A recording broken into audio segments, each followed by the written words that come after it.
What's going on, miners, and welcome back to another episode of Meet the Miner. I'm here with our second guest host this week. We do have Red Fox Crypto. How's it going, man? Yo, what's up, man? Going good. So, Red Fox Crypto and I have actually never chatted face to face. This is actually our first time. We've kind of chatted back and forth on Discord. So, this is our icebreaker session, kind of jumping into it, getting to know each other a little bit. If you guys caught about 2 weeks ago, we released the first episode of this, and that was with Brandon Coin, and that went really well. You got some great feedback on that. So let's not waste too much time. Let's just kind of jump into it. That simple icebreaker question of, where exactly did the name Red Fox Crypto come from? Because I really do like the logo. Like, it fits, it's perfect, it's very aesthetically pleasing. But how did you come up with it? Like, where did that come from? I have no idea. No, it's funny.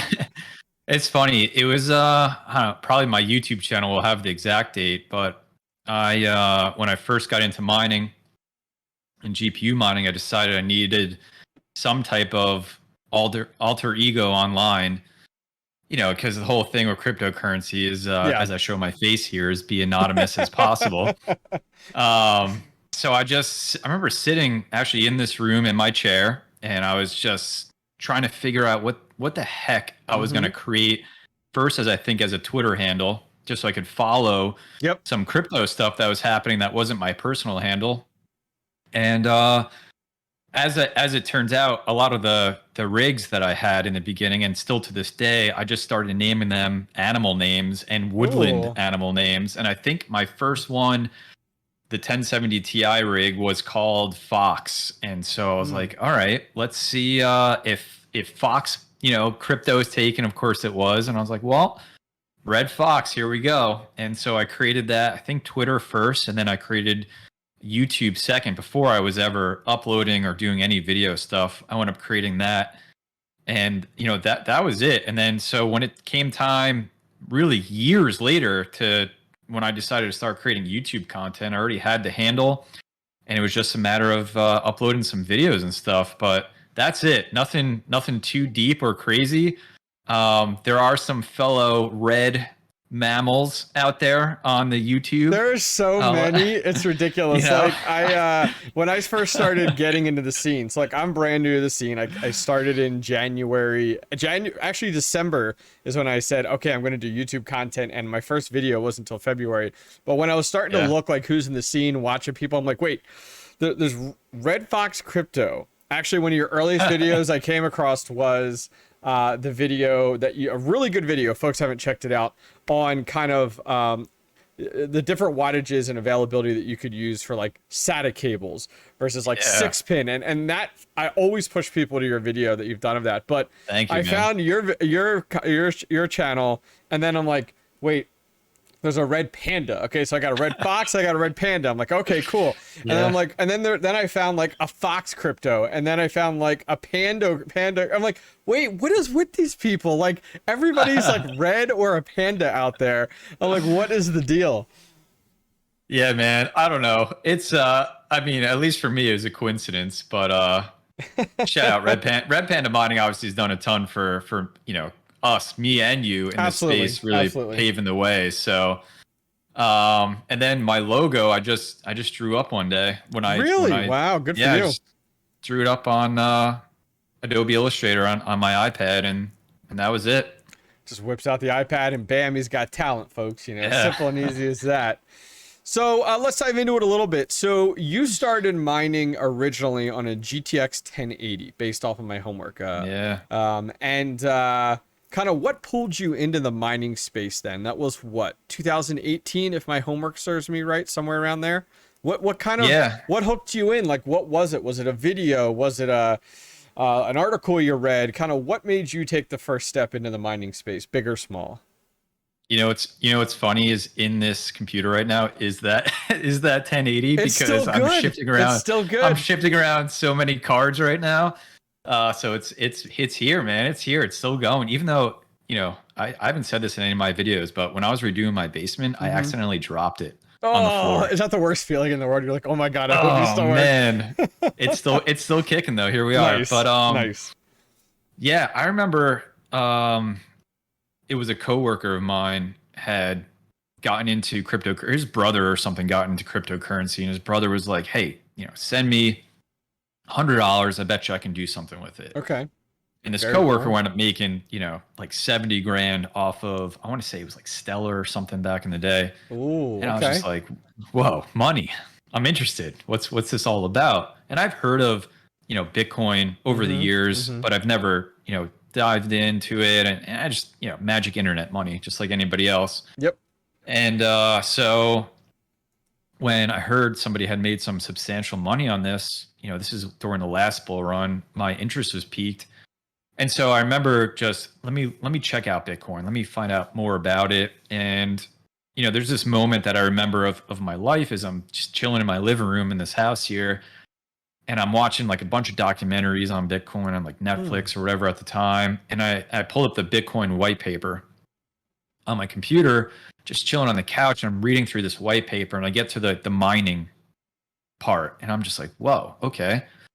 For me, like, yeah, making money off this is obviously an incentive of you and me and everybody else. Don't let anybody kid you. It's part of what we're here to do. 100%. But the technology standpoint of it was just like really something that drew me in. And if that wasn't there, I don't know how deep I would have gotten into this. But the fact that I can create a currency that has value from a piece of hardware that I own just blew my mind. And so, obviously Bitcoin at the time was way past GPU mining and onto ASICs. And then so I remember finding out about Ethereum and Zcash and some of the other GPU mineable cryptocurrencies at the time, and just, okay, well, I have this gaming PC like we talked about. I have this 1080. Let me put this thing to work. At the time, it was a good card for mining. And I remember just, I don't know if you know where I started. I think Mining Pool Hub or, something like that. But I remember just getting started and being like, oh my, this thing is making like $7 a day mining Zcash. Wow. Like, okay. This is, and, from there, obviously Bitcoin is what led the charge for me. And I started to learn about that. I started to invest in that. But the mining point of it really opened my eyes to all the other current cryptocurrencies that were out there, and what they might do, or how they might be useful or not useful, and can I mine them, can I not mine them. And it really all started there with just my GTX 1080, just exploring cryptocurrencies. And it's kind of, looking back, it was such a nice time that you're so like new to all this and everything is brand new, and you're like, what is Zcash? What is Ethereum? what is this? What is Litecoin? Why is this important? Why could this be the one? So much information. And you just really dive in, and it's just crazy, man. But Bitcoin is what drew me in. Okay. That's the godfather, right? But for me it was, well, I can't do anything that with my hardware because it's beyond that. So what can I do? And that's when I learned about all the other cryptocurrencies that were mineable at the point. And that's really where I started. No, very cool. I think it's really like nostalgic, the fact of like you still have that card, and it's still, especially right now. I mean, you're a gamer based off of my research, what I found, based off of you getting into it, originally with your 1080.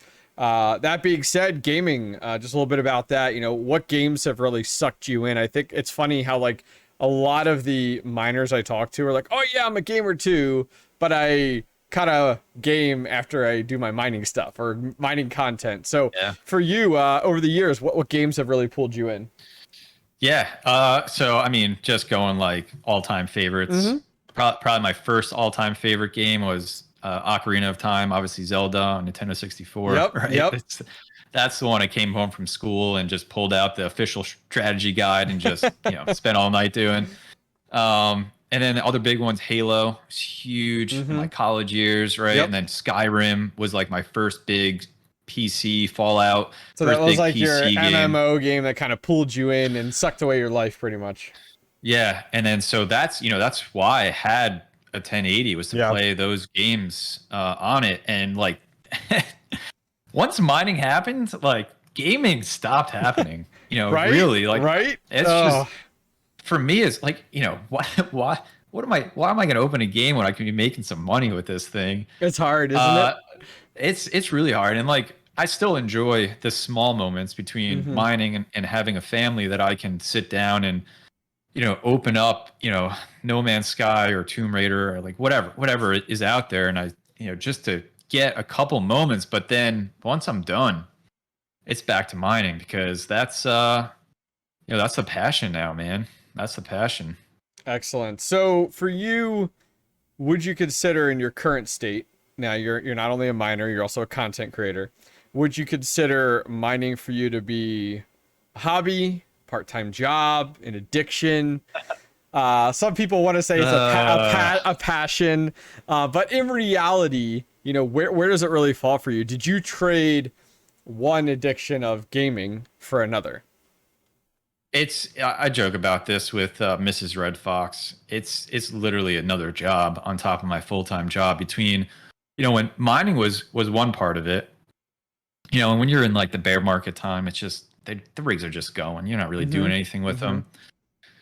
And then you get into moments like the bull run and the moments we're in now where you're like adding GPUs and building new rigs and tinkering and all that stuff. And that becomes a part-time job. And then, 100%. You and me decided to add YouTube on top of it all and creating content. And that just adds even more onto it because you're like, I could do this thing, but I could also film it. And it takes 10 times longer because you're going to film it versus, hey, it's going to take me 5 minutes, 100% agree with you. And I'm like, what am I doing? Well, hopefully I get a lot of views out of this and YouTube pays me some ad revenue and then it was worth it. Or maybe it is a flop and I just could have did this without filming the thing. But yeah, I mean, it really though. I mean, this is a whole nother job on top of it, but yeah. I mean, there's I work a 40-hour a week full-time job as well. And it's just like, I'm editing videos on my lunch breaks. I'm staying up late. Sounds like me. Sounds like me. 100%. Man. Yeah. And like, and I mean, kudos to you, dude. You get a lot more videos out a lot more frequently than I do. I don't know how you do it, but 5 days a week. I have to stick to it. I have not missed a day since I started on February 5th.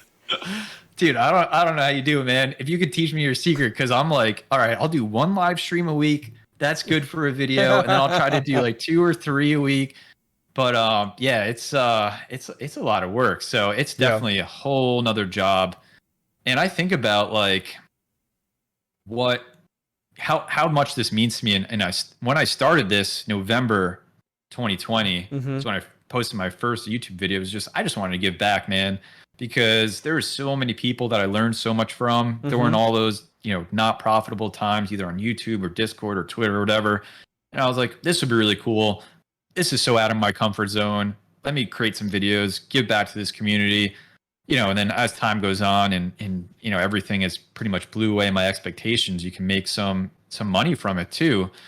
And then obviously meet people like you and everybody else in this space that just feels like this really awesome tight-knit It feels community. So small, doesn't it? It feels so small. Like, it's crazy. And what I think about is, and because this happened last time, I lived through it, is like, what, for me, all right, what happens bear market? What happens when you and me are making like no money on our mining rigs? Because last time, so many people got YouTube content creators. I could think of big ones that were like amongst the biggest at the time in mining on YouTube just quit. That was it. They're just gone and they've never come back. Wow. And so like, what does that mean for you or me when interest, tanks? Yeah.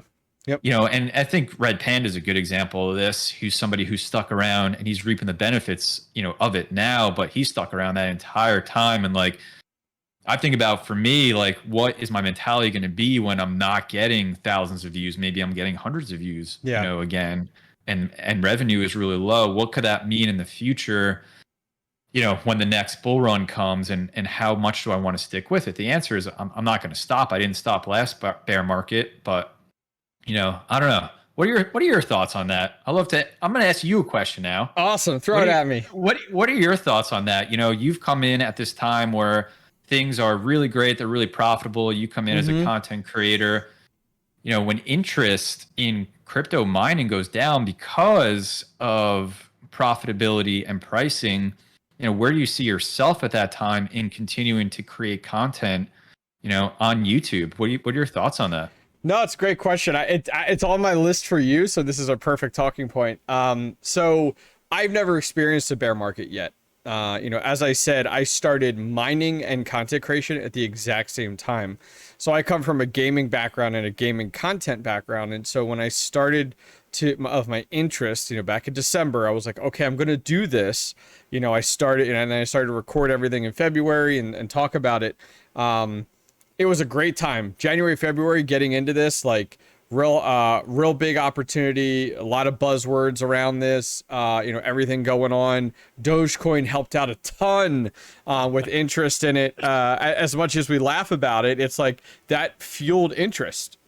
My top video is like mining Dogecoin on Unminable, like Dogecoin and then Unminable, the most like the things you kind of chuckle about as a hobbyist miner. And I mean, it's got like over like 130,000 views now on this one video. It's just stupid. It really is. But for me, I've experienced these things, and I've really enjoyed coming in, and I've kind of come into the scene at the perfect time. It's like it was the perfect storm, and so many people approach me. How did your channel take off so quickly? I started in February. We're now in July. I hit 10,000 the other week subs, and it literally was timing. Like, I did nothing special. I just came in.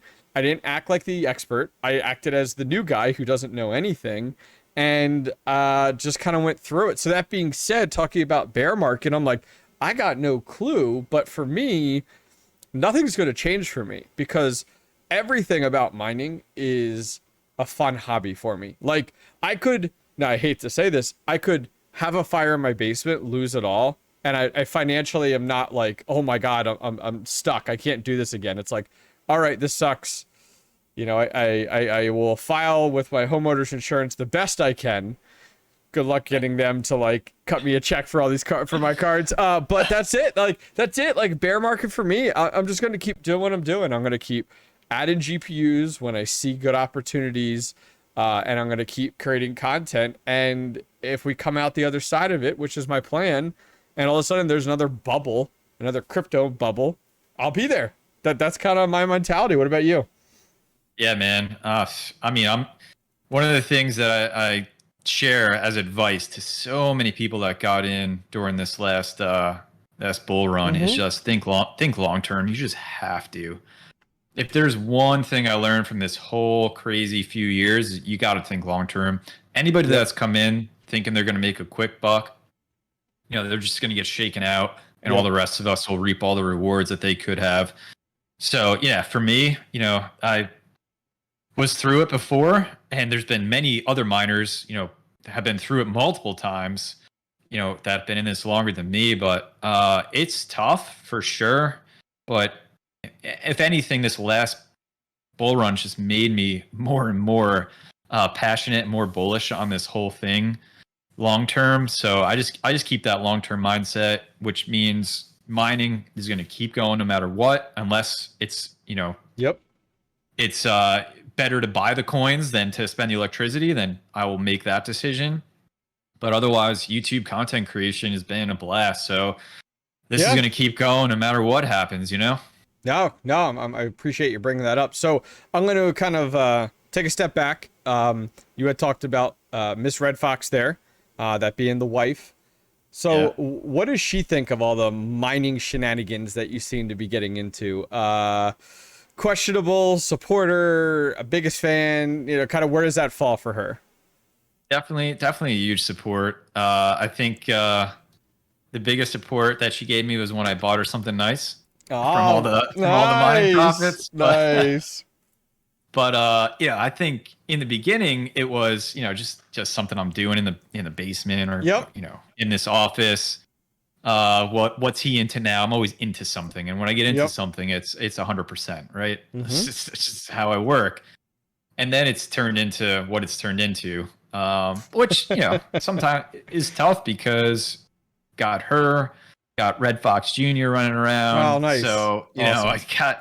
I got family time too, and working 40 hours and then getting lost in the basement trying to get rigs going and film the whole thing takes away from it all. But she's been a huge supporter. She's there in my live streams. She's there in the Discord. Oh, that's awesome. You know, and I tell her, I know this is like a lot. It looks like a lot of me tinkering, which is what I love to do. But like the goal is at some point in the future, 5, 10, 15, 20 years from now, like everything that I do is for this family. Sure. You know? Long-term investment.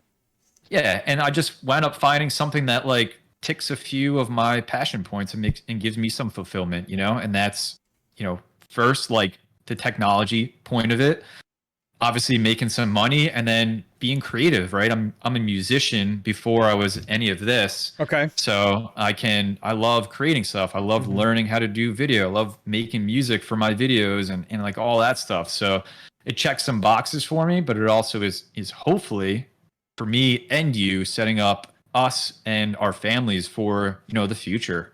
No, I think it's a great point. So are you within the technology space day to day within your job or career, or are you completely, like I would talk with Brandon Coyne, you know, he is not even anywhere near, he's more like the construction, blue collar, hands-on style. Yeah. What do you do for a living, you know, and does it relate at all to the tech space? It's definitely in the technology space. Okay. If I told you what I would do, it would be very, hilarious. Okay. And yeah, but it's in the technology space for sure. Okay. Awesome. Yeah, I don't know what else to say to not give it away. No, that's fine. That's fine. I'm gonna. Yeah, no, that's fine. So I think it's interesting that I find more and more as I talk with different people, like I think chump change is in like the plumbing industry. So it's like there's all different walks of life, but I do find a majority of the people that are into crypto mining are in the tech space, that they're doing something, if it's help desk, or if it's you know, IT support, or systems or network administrators or whatever. Like I feel like a lot of the people are like when I watch someone like Red Panda Mining, like you could tell based off of the verbiage he uses, and I think he's said like he's in the tech space and stuff. So it's like, okay, like I feel like there's a lot of that, and so I think it makes crypto mining an easy go-to, because it's like, okay, I pretty much build a computer, but about 100 times faster, because I don't need to worry about like the rig and the wiring and as much. So that's why I was curious to hear that you're in the tech space, which I think is perfect. On that note, how do you explain to people this hobby of mining? Like, how you know, you come across somebody who you haven't seen in a few years, you're catching up, and blah blah blah. Do you even say, hey, yeah, I'm getting in, you know, I'm into crypto mining, or how do you explain that? It's hard, man, and like I had to figure that out, you know, probably January, February, March, when people started like learning, because it's still very much true, but one of the old sayings in the cryptocurrency space is, you know, really be private, like keep it secret. Don't be shouting at the mountaintops what you do, because somebody could show up at your house. Yeah. Right. Yep. And steal your 50, 60 graphics cards and whatever. But then, you know, I start creating content, and I'm like working on this stuff all the time, wearing these t-shirts, you know, around. So like, the questions come. And so, yeah, it wasn't until earlier this year that people started asking questions, you know, around, you know, what the heck I was doing. And, you know, the first thing I would do is just show them a video of my setup. Okay. And just be like, this is my basement. These are graphics cards, and they make me money, and they produce a lot of heat that I got to figure out all the time. Oh, I know, right? Yeah.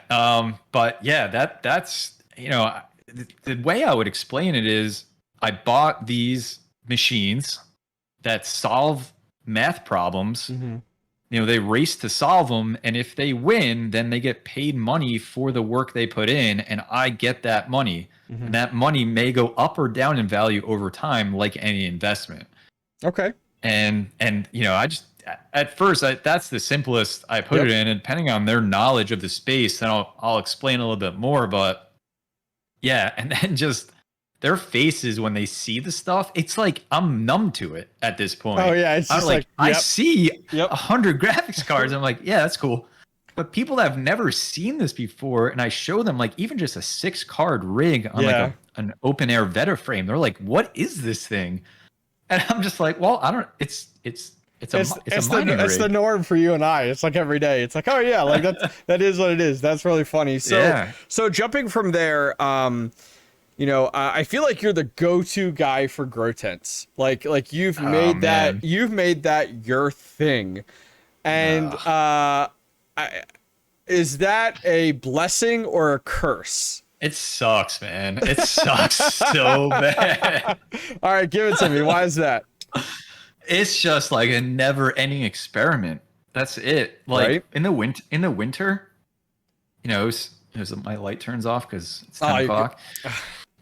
In the winter, it was in the winter, it was great because obviously all that heat is just coming back in the house, and I could have 1,000 rigs. It doesn't matter. Did I see you piped it into your HVAC system? Okay. Yeah. How did that work out? Talk about tinkering. It was great. Chump Change gave me some feedback on that though. Oh, and I gotta make some adjustments because I had it going into my like actual ducts that are pushing the air in, and what I should have had it going in was in my return vents, so there was no like air trying to get back into my tent. Oh well, when the heat turned on. I'm glad I'm keeping that in mind because that's something I'm thinking about, is taking the room I have and piping it off of there. And so it's interesting to hear the end place should be the return vents and not the actual exhausts like going out to feed the house. Yep. Yeah, for sure. So I'm gonna change that up this year. It was fine still, but I totally get it. It makes complete sense. But that worked out good, and that was actually, you know, side note, I feel like I just could have quit YouTube at this point, but when I made that video, Linus Tech Tips sent me an email asking if they could feature. Yeah, that's awesome. I didn't know this. And then he asked me if he could feature a clip of it in his video, and he did a nice hash video, which there's a clip of me in my basement with my, YouTube channel name right there, and just like I thought it was like a spam message. I was blown away by that. But did you see some spikes in views or growth from that?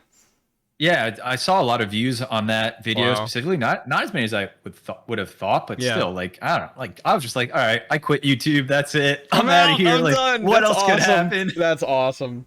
So yeah, and then obviously summer came and it was time to do the grow tent again, and I'm on version 2 now, bigger tent. But I saw that, the big black one, right? Yeah, it's just all about how can I get this heat out of here as fast as possible, but also get, cool air coming in to cool these cards off. And it's the same principle that any of these big, GPU mining farms use that have tens of thousands of cards. It's just cool air, over it and then exhaust it out. But what's challenging is it's in my basement and I'm not taking in outside air. So it's sucking in whatever air's in my basement and then sending that out. So I'm really, as cool as that air is in my basement is as cool as my GPUs will be. Yep. Which right now I'm good with, but I got 40 GPUs in that tent. Ooh. And they're sitting under 70. But I have a video probably coming out tomorrow or the next day. I have probably about another 12 to 15 GPUs I have to add in there. That's and now awesome. Now I'm just like, here we go again. I got to figure this whole tent out. Could you do 2 tents? Yeah. Or do you have 2 tents now? Yeah. I have a second one. I was going to sell my original. I was going to sell it, but now I'm also like, I have a attached garage. Okay. Which I'm finishing off, which is going to be like my workshop. I like woodworking and stuff too. Okay. Very cool. Now I'm like, all right, well, maybe I move everything out here. Yeah. And then it's not in my basement. So yeah, dude, like at the end of the day, it's just like the never ending experiment. And I cannot wait for winter.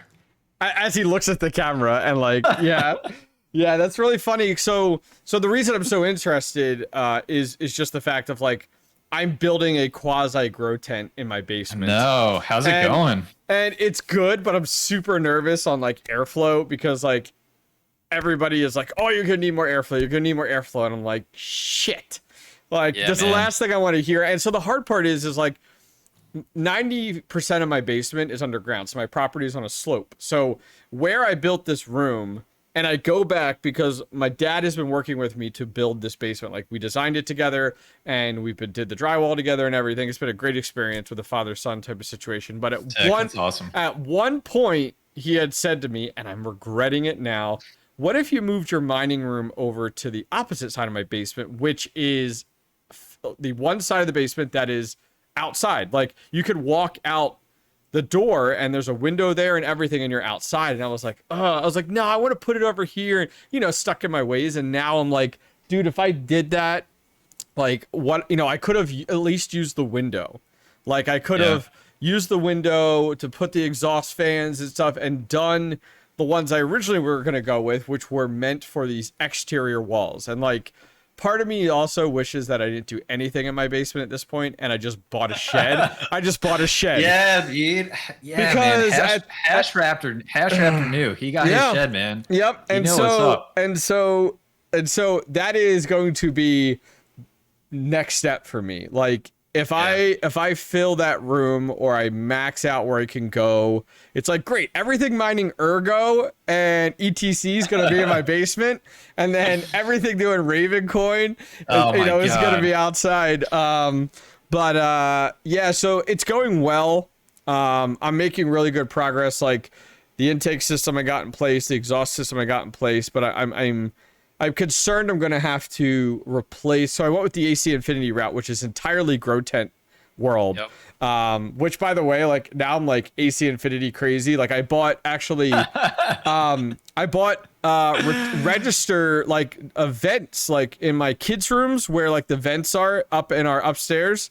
The AC Infinity sells vents that have like almost 120 millimeter fans built into the back of them to suck air through your AC, because like their rooms get warm during the day. Yeah. So they sell those too. I already bought those up. But that's, it's going really well. Dude, get a sponsorship, man. Reach out to them. You gotta get a sponsorship. I know. AC Infinity. You guys into crypto mining? I know, just a little bit, but So I that's my concern. I mean, the electricity side. You know, electricity is like a miner's like biggest nemesis. Like, oh my gosh, electricity. I got that down because I ran 3 30 amp 240 volts into that room. That room has 17,000 watts. What's your main how many amps is your main panel in your 200, house? 200. Yeah, you and me both, Brody. So that's good. That room alone has 3 L630Rs ready to go. Nice. It'll get the last 2 will get terminated this week, and like, I got one in there and it's ready to go, and it's I'm mining off of it. And then it was funny, my father-in-law was here tonight, and I was showing him the basement, and he's like, why do you have so many Ethernet drops in here? So I have 40 Ethernet drops in that room. So literally, so if I needed to, I could support 40 rigs in that room directly plugged into the wall. You know they make Ethernet switches, right? No, we're not using switches. We're going right to a patch panel, going right into a switch. Like, my home network rack is going to be in that room too. Oh my God. I am going just all out. And all of a sudden this week, somebody recommended it on a video too. And I was like, I'm doing that. I'm going to epoxy the floor. Like, I'm going. Yeah, so that'll be nice too. So it's going really well. Nice.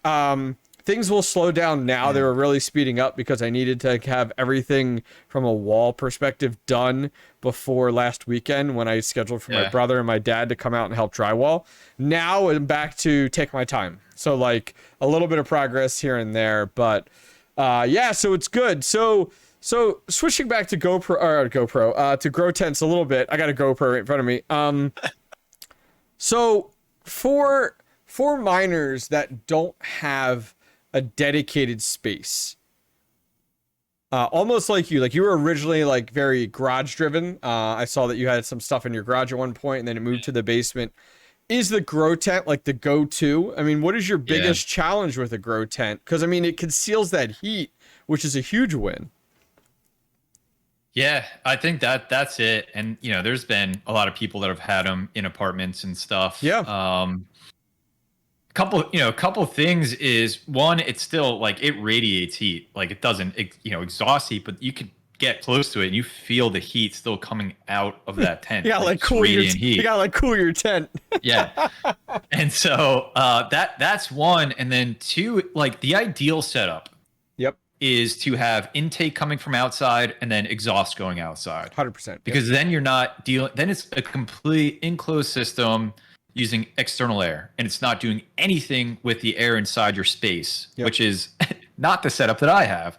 I have it pulling air from inside of my space. So, but if you can do that, and this might be an experiment for me down the line, if you can do that, then you run into a couple things. So now you have to filter that outside air coming in, because you don't want pollen or insects or God knows what else coming into your precious GPUs that are worth all this money. And then does the filter reduce airflow? And you got to figure out how much it reduces airflow, and if you have to add another intake, et cetera, et cetera, et cetera.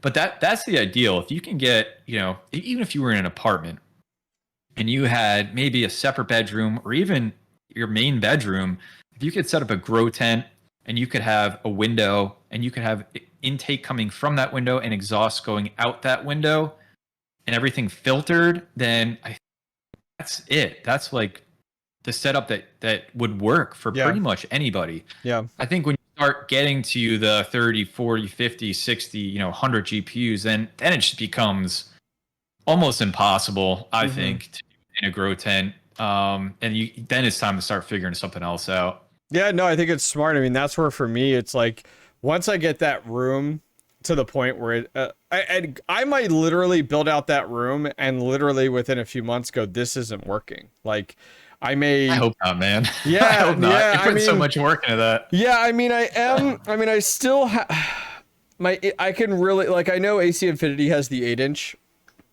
fan system, so I may end up going like all 8-inch, and I could go ham on it. But I mean, right now, literally, if you go outside my house, because right now my brick wall, my concrete brick wall, the space I have to go outside is between the top of the concrete brick wall and the plywood of my first floor. So it's about, I don't know, 18 inches. So if you go outside my house and look, I have a 6-inch exhaust outlet right now. I have a 4-inch exhaust outlet, and then I have 2 intakes there. So right now it's already like, why does that house have so many vents on the side? Like it already is that way, but we could definitely add more.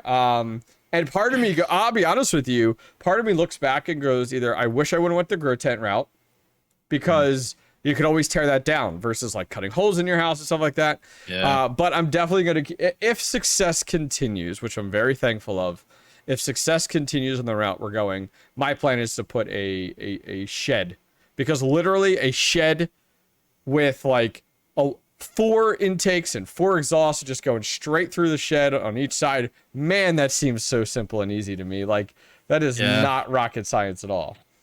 Yeah, I agree. Plus it's like, okay, this shed only exists for this purpose, which is mining, and I can cut holes in it and not care. It's not my house. But then Hash Raptor go through, his shed build is running the electricity and then figuring out intakes, and like he's still tinkering with that, over a year later, I think. But and then for me, there is a nice little piece of comfort knowing that like where I am is where my rigs are versus they're on my property somewhere. Sure, I can understand that. Plus I like to go look at them every now and then and just make sure they feel okay. The lay of the land, he like looks at it. It's like Pride Rock from Lion King. He like looks over the top. This is all of yours. So, but yeah, I think like shed route is sick, man. I agree. Yeah, for sure. Yeah, I'm really eager to see what Red Panda Mining does longer term with like his crypto mining barn. Like I feel like that's like a huge win, like huge space. But I really don't know. I really don't know the backstory on that. Like, is it his property? Does he lease it? Is it a relative? He never shares. He's got like 3 mining locations. I'm gonna go find Red Panda and get to know his whole story, because I'm so curious how this dude just keeps falling into buildings and property. Because I could use some of that. I know I had heard at one point, I think, I like to listen to a lot of his live streams that he does while I'm working, like throw them on, whatever. And I know he had talked about like at one point getting into like renting a warehouse space before. I remember that. Before our current kind of dip, we'll call it. We won't call it a bear market yet, but a dip. And I was like, oh, that'd be pretty cool. And I know Son of a Tech is actually going that route. Like he's already like secured some space and stuff, which that's exciting to follow along with. So cool. So in that regard, kind of switching gears a little bit, we're about 42 minutes already. Holy cow. Feels like we just started. But you know, I've seen you buy a lot of pre-built rigs recently. Yeah. And what was your strategy behind this? Was because you know that's one avenue to go, as a lot more. You can say that. No, a lot more upfront capital. So you're spending more, like you're spending a lot more to get it. But what was your strategy behind that? And did it work out? Was it lucrative, or was that a quick fix that didn't work out long term for you? My strategy was I had no strategy. The man's honest. We'll give it to him. But you know, honestly, I mean, the first two pre-builts I haven't sold any of them. Okay, I was going to ask, what did you do with the parts? They're just sitting down there. Like I should have, but it's just like, all right, well, they're mining, you know. Yep. So and I kept one, which I'll turn into like a streaming thing down the basement, which is cool. Yep. But there's two I just absolutely have to sell. And I probably missed the height of it at this point, you know, for sure. But like, you can still sell them on eBay, but it's just like, all right, I gotta box this thing up, figure out how much it's going to cost to ship, list it, you know, all that stuff's kind of just been like, I'll do that later. I definitely need to, because like they're just taking up space and there's just money sitting on the shelf. But the first two, even in total, just with how great mining has been, the whole pre-built is paid off, including GPU. Okay. The third one is not. So I need to sell those things for sure. Like I need to sell those things like 2 months ago. But here we are. But you know, I think about maybe like those are all non-light hash rate cards, non-LHR cards. Oh, it's phenomenal. Maybe the prices of those are all 3070s that I got in those pre-builts. Maybe the prices of those go up. Oh, you know they will. They will as the market gets saturated with all these LHR cards. 100%. Yeah, but like, you know, I mean, my mentality during that time, which is like 2 months ago, 3 months ago, during like real crazy profitability, was just get GPUs. Just get them here, because I don't care how I have to. I'm not going to pay scalp prices. I made that commitment to myself. Smart man. But if it's in a pre-built, whatever it is, I'm going to get those here because I know I can pay them off so fast, and then I'll just figure out all the rest of this stuff later. Nice. So, you know, that was it. That's as deep as I thought into it. I didn't even look. And then Ethereum goes from here down to here. Yeah. So, you know, in the end, definitely still worth it. Okay. I'm definitely not trying to buy another one at this point. But the three that I bought, I think were worth it. But yeah, I had no strategy. I was just winging it. All right. I like it. Hey, you were there's a few people that I saw doing that. I know Brandon Coin was another one that was kind of doing that, so I was kind of curious. So looking big picture for you, mining strategy, you know, there's some out there. You got your hodlers, you got your daily sellers, you got your kind of hybrids. Kind of where do you fall and why? Good question, man. I talk about this pretty openly, because I think, you know, nobody really shares what their strategy is. And obviously not financial advice or any of that, you know, stuff. But for me, I believe in cryptocurrency long term. Okay. But also got bills to pay. Okay. And credit cards to pay. So for me, as of still right now, it's just Ethereum, just straight mining Ethereum. Okay. And when we were on the way up, once Ethereum started hitting like, I think $600, I decided to start selling a little bit every $200 up. Okay. Just to pay off all the GPUs that I had from the bear market time. Good for you. Good for you. So I did that, you know, all the way up till Ethereum hit its all-time high, which is like $4,400. Sold just a little bit. And then along with that, every week on Friday, I sell 40% of what I've mined in that week, which, you know, obviously sometimes is more, sometimes is less. And the thought there is I need to make sure that every GPU that I've bought before we get into the next bear market is completely paid off.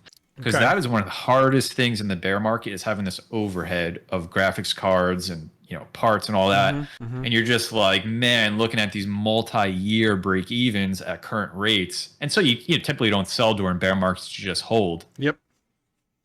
Yeah. But for me is, okay, all the stuff that I had before this bull run was paid off in like, January, February. And then anything I added, I want to make sure I get that paid off by selling 40% of the Ethereum that I mine each week. So that's what I've been doing. It still gives me a, good chunk to hold, 60% to hold, because I have other goals like, running full nodes and all that stuff when Ethereum goes proof of stake. Yep. And like I said, I believe in this stuff long term. So, for me, if Ethereum is 10 grand next year, I'm still going to feel really good about it, because my goal was to make sure my hardware, was paid off, because that's my overhead. That's awesome. I did not hear that. So I'm actually, it's really interesting to hear that you kind of have this hybrid mentality of 60% long-term investment, 40% cash flow each week. I think that's great. I think it's a great mentality to go. I know a lot of other content creators out there, they're financially in a place where like, hey, this is all long-term profitability. So they're not really doing the selling piece, but I like your strategy there where it's sell and even though you're selling, it's not like it's going in your pocket and then you're using it to buy XYZ. You're just getting that cash flow back into place, which is great. I think that's phenomenal. So and I think one more thing on that too is absolutely. Well, I guess two things. One of the things that I don't know if you ever followed or subscribed to Guntis. He's a miner. Yep. He's the man. But one of the things that he talked about was taking, and he's been in this a while, was selling now to take into account future electricity costs. Like during a bear market. So not only selling to pay off some GPUs that you may have purchased, but could you sell to cover a year's worth of electricity going forward? Kind of bank it, yeah. Yeah, and I was just like, man, I never thought about that. I don't do that right now, but I thought that was so like, I don't know, I've never heard anybody say anything like that, but like, again, going into this bear market, you're fighting your electricity costs, but if you could know that a year's worth of electricity is paid off, then your profitability is completely different. And then what was the second thing I wanted to say? Oh, the second thing is, and I haven't explored this yet. I don't know if you have, like, I report all this taxes and I mine as a business, here in the US, et cetera, et cetera. And I'm wondering, with the YouTube channel, do I roll all that in together? Or do I treat them as two separate businesses, and how can one benefit the other? Can Red Fox Crypto, the YouTube channel, pay for the the expense of the electricity of Red Fox Crypto mining? Oh, sure. I don't know. Yeah, I gotta look into that when the time comes. But I know that there's some YouTubers out there in the mining space that absolutely treat them together. So what they take home on YouTube essentially offsets their electricity costs, which I think is really, really smart. Yeah, you definitely could do that, especially if you're doing something like an LLC. You could absolutely operate it in that mentality and take from one to pay for the other. At the end of the day, it's just an expense, and you're just using that. So no, you absolutely could. It's a good thing to think about. Same thing with, if you go that route, you could then use your basement square footage to be reported as kind of the business and all that. So there's a lot of that you could definitely keep into mind and benefit from, which is, I think is definitely smart. So jumping on from there, we'll kind of wrap things up here soon. We've gone far longer than I expected, but it's perfect. It's a great conversation. So you talked a lot about Ethereum. What is your hesitation to diversify into other opportunities and mining other things, or is there no hesitation? You're just you just see the writing on the wall and Ethereum's the way to go. Kind of where's your head at there? Yeah, I think right now just ETH it is the way to go for not only profitability, but like it's proven in the space. Just for me, it's Bitcoin and ETH like that. Those are the ones that are going to be around that forever. Like in my opinion. Then there's the speculative plays. What else will join that club that will be around that's mineable? And that's the question. And I guess the thing that I took away from last bear market, I'm just mining anything. I'm mining ETH sometimes. I'm mining Ravencoin, Flux, Zcoin, Whatever you get your hands on, pretty much. whatever, because ETH wasn't the most profitable on a lot of the GPUs. So you just mine something. But then every time a bull run comes, Bitcoin and ETH just outpace everything. Like, nothing else can even keep up. And what we haven't seen this bull run as compared to last one is we haven't seen an altcoin season, which is usually when Bitcoin and ETH lead the charge, they settle down, and then you have all these other altcoins just go insane in price. So we haven't seen that. So for me, it's like, okay, well, what's tried and true? That's Bitcoin and ETH. So let me stay with them, because time has shown that those are the ones that will pay off, at least USD value wise in the long term. So then the question is, what else might join that club? And I'm a big fan of Flux, otherwise known as Zcash. I've been following that project for a while. I think Ravencoin's great, but I'm not really sure where it lands in the future. Like, what is its value proposition going forward? Yeah, a lot of people have even commented on the fact of, like, what once ETH kind of goes through its mutation, we'll call it. It's a good word. 100%. Is Ravencoin, where we see people bounce to, and why? That's the big one. Like, it seems like everybody's going to want this new home, but what's it going to be and why? And I think you're right there. It's like, and I think everyone's reaching for it. Same thing with like Ergo. Like, Ergo was this like bubble, I feel like, and it kind of popped a little bit this past week, where like, I know I'm the 4 gig guy. Like, most of my cards are 4 gig cards. It fits my channel. It's perfect. It works for me. And all of a sudden this past week, it was like, oh crap, like ETC and Ravencoin have all of a sudden popped all of a sudden again, and everyone's shifting their rigs over from mining Ergo, because that was the thing. All of a sudden, Ergo, like 2 weeks ago, Ergo was more profitable than ETH. So I think a lot of the community is looking for this next thing to latch onto, just like you talked about. Like, you got your Bitcoin and your ETH, and it's kind of like you got your father son there, Bitcoin and ETH, and it's like, but now that ETH is kind of grown up old enough, that Ethereum's 18 now, going out on its own, and all of a sudden now who's the next son, in that kind of generational line. So I think you're right. Like, people are kind of eager to grab onto something different and new. Yeah, and I think about for myself too, is like Ergo came and like people were just chilling that. I'm sure all over my comment section, probably all over yours too. And I'm just like, shooing it away, like, yeah, that's cool. But then I start to like get scared. I'm like, wait, am I turning into like old guy crypto miner, where I'm like staying with the tried and true, and I'll miss out, on something that could really potentially be big?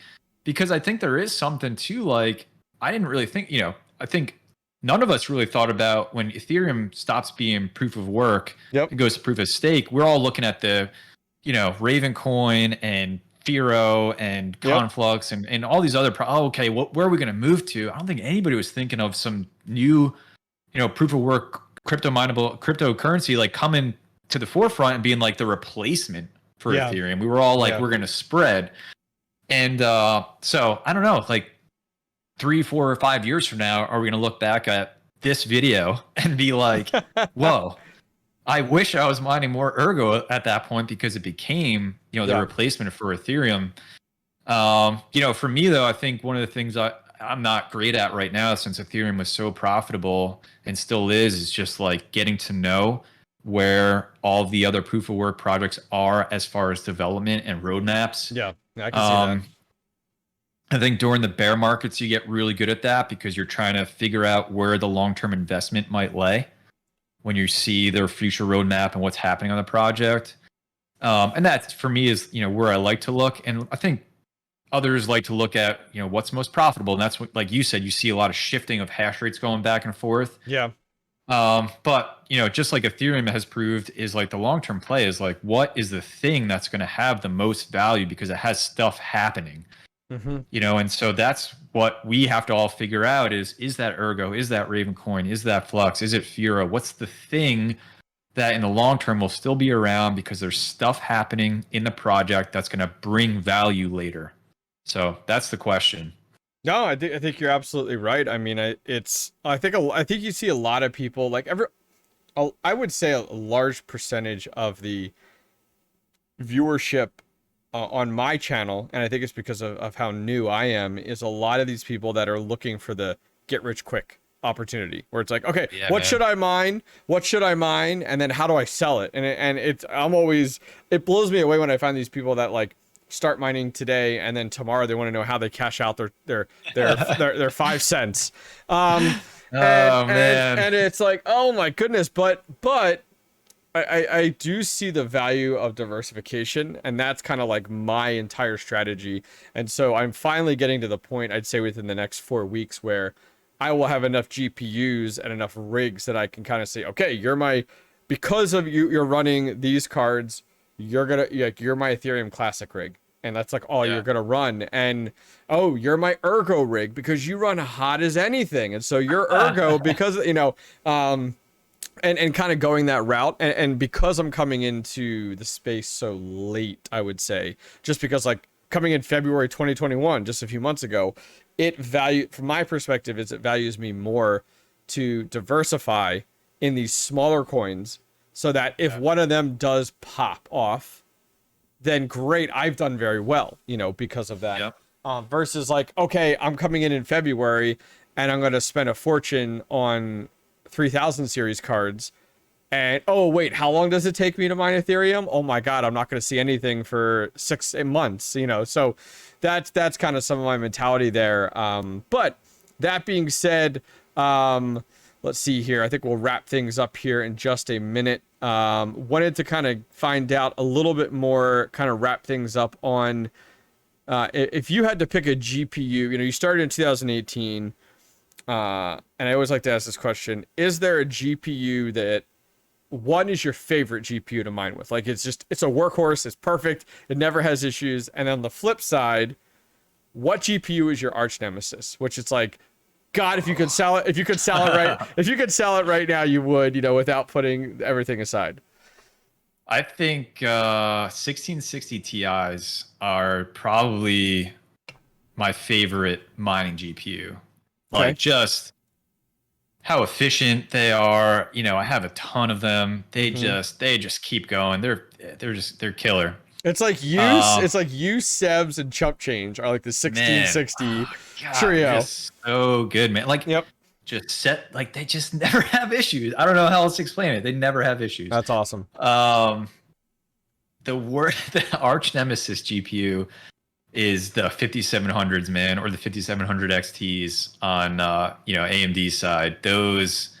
The memory temperatures are just miserable on those GPUs. And I have like different makes and different models. Essentially, I remember when those came out, one of the cool things when AMD GPUs would come out is everybody like really dials into the different makes and models. Yeah. Which ones, for those when they came out, it was Sapphire. If you get Sapphire Nitros, then you're just golden. And I was like, I don't, you could buy them at MSRP back then. Yep. I was like, I don't want to get those because they're a little more expensive. I'll get these other ones.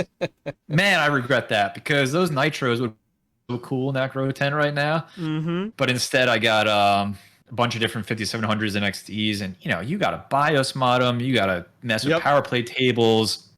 And then, we could mess with different miners from Phoenix Miner, Team Red Miner. There's just so much you got to put into them, and then they're still not stable. They're forever unstable. It crashes every day and reboots. Like I'm just like, just fine. It's not worth my time to figure out what's happening. As long as you reboot, if you're down for a minute a day, I'm fine with it. Okay. But those, and I was toying with selling them because as I get new cards, but they're still so good on Ethereum, even with all the issues they have. But man, I do not like those GPUs. Awesome. Well, outside of that, last question for you. If you could pick someone else that you'd love to see on this show, Meet the Miner, that's out there in this space, content creator, miner, whoever, who comes to mind where you're like, I'd love for the hobbyist miner to pick their brain, who would it be? You gotta do Hash Raptor, man. Hash Raptor? Okay. Yeah, I love Hash Raptor. I love his approach to not only mining, but like I just love his scientific approach to everything he does with his grow tent. He's a cool dude. He's super chill. So I would love you to pick his brain. He would be my my recommendation if I got to choose who's next. Awesome. Awesome. Well, outside of that, any social that you want to promote? I mean, your channel will definitely be linked down below. I mean, it's right up on the screen right now. But outside of YouTube, is there anything else that you use that you'd love for people to go ahead and follow you on? You can catch me on Twitter. Red Fox Crypto is the name. Otherwise, YouTube is the place. Awesome. Well, guys, thank you guys very much for joining me for this episode of Meet the Miner with guest host Red Fox Crypto. If you guys enjoyed this video, please go ahead and give it a thumbs up. Don't forget to check out his channel directly down below. And as always, if you enjoy this content and want to see more of it, go ahead and click that subscribe. Take care.